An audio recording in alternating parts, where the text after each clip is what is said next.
Wickland. Is it worth a buy? Let's read. Wickland is an indie arena shooter heavily inspired by classic first-person shooter games of the 90s. Oh, wow. Morph into 8 deadly beasts and use their own unique abilities. Blaze through maps at insane speed to pick up power-ups and fight your friends or foes in classic maze-like arena maps, just like the good old days. When I first started playing this game, the first thing that came to mind was Heretic, a game that I played a long time ago. When Quake came out, there was a lot of copycats. There was Hexen, Heretic, and things like that, and this plays more like them than it does like Quake. It's very fast and very responsive. In fact, the actual speed of the game is fantastic. It goes along at lightning pace, and because the graphics aren't exactly groundbreaking, it runs phenomenally fast on pretty much a lot of PCs. It has a good feel to it. It feels great when you're flying around the maps, all 6 maps. I think it's got a high FOV. It just feels that. When I used to play Quake competitively, I used to set me FOV at around about 100, 110. It kind of tuned into my reflexes better because of the speed that it was flying along, and you could shoot better, you could see further as well, obviously expanding your field of view. And this is kind of like that. This is the first thing that it reminded me of when I started playing it. The problem this game has, we don't need another first-person shooter. We have Quake Live, which is absolutely free and is better than this, and it has a lot of players. You see, the problem that this game has, it's coming into a market where there is no room for it. What else can you add to the first-person arena-based shooter that we don't already have? I mean, with Quake Live, you've got the daddy of them all. It's going to stay at the top for a long time. You can't really alter it if you're going to copy it. You have to do something different.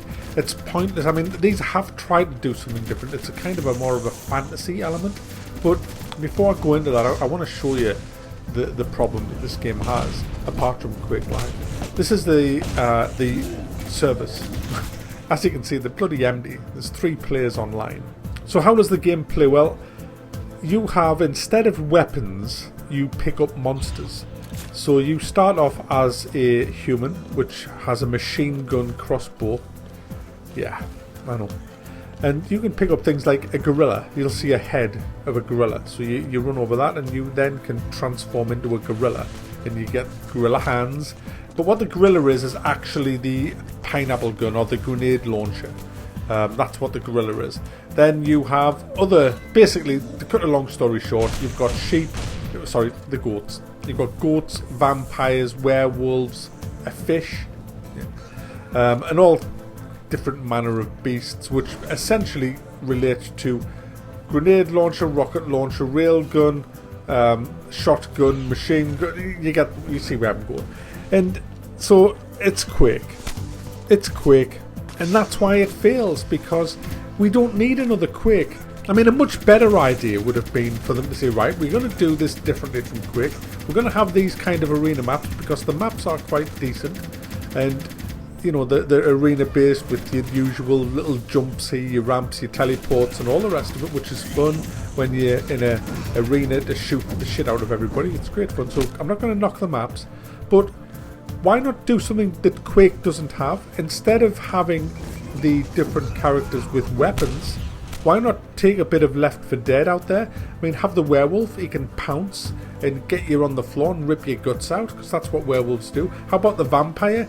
Can hypnotize you for like a few seconds and keep you in his kind of powers as he gets closer and closer to you, and you've got to try and break free, or if somebody else comes and hits damage, you can break free, but if you can't, he gets closer and closer and then rips your throat out. Stuff like that. I mean, that might be a little bit overpowered, but you know, you've got to have a counter for everything. How about the goat can freeze you in place and start burning you, because obviously I'm assuming the goat's Satan. And how about the fish? Just isn't in the game at all, because it's a fish. Or is it a sea monster? I don't know. I don't even know what that is. Anyway, I'm just thinking off the top of my head, but what I'm saying here is, let's get rid of the rocket launcher, railgun, shotgun, machine gun, grenade launcher. Let's get rid of all of that and bring in a whole different set of rules for the combat. And that hasn't been done before. So why not do that? more of a melee kind of thing, you know. It might be a little bit better, might be shit. I don't know. That's just off the top of my head. But this, unfortunately, it feels good. But if Quake didn't exist and Unreal Tournament didn't exist, then yeah, fabulous game, and I'm sure a lot more people would play it. What you can do with this, you can add bots, but which is a very slick way of doing it. You just press escape, press add bot, and the more you click the button, the more bots get added. I don't know how many you can add. I spammed the button and there was quite a lot in when I was playing, and the bots are ridiculously tough. They pretty much never miss, and it's quite a tough time, but it is a fun game. I mean, I did enjoy playing it. It plays very well. It's just empty and dead. But I can't see anybody playing this because it costs $6.99. Yes, that's right. $6.99. I know. $6.99. And Quake Live doesn't cost $6.99. But Wickland does cost $6.99. Am I just overdoing the $6.99? Because I haven't had a game that's $6.99 for a long time. Alright, I'll stop. But Wickland does cost $6.99. And people aren't going to pay that. I don't think. And it's sad because it is worth $6.99 if there was more people playing. But with no one playing, I can't see people playing. Alright, I'll stop. So there you go, that's Wickland. It's just a single player bot fest at the minute because there's nobody playing in the multiplayer.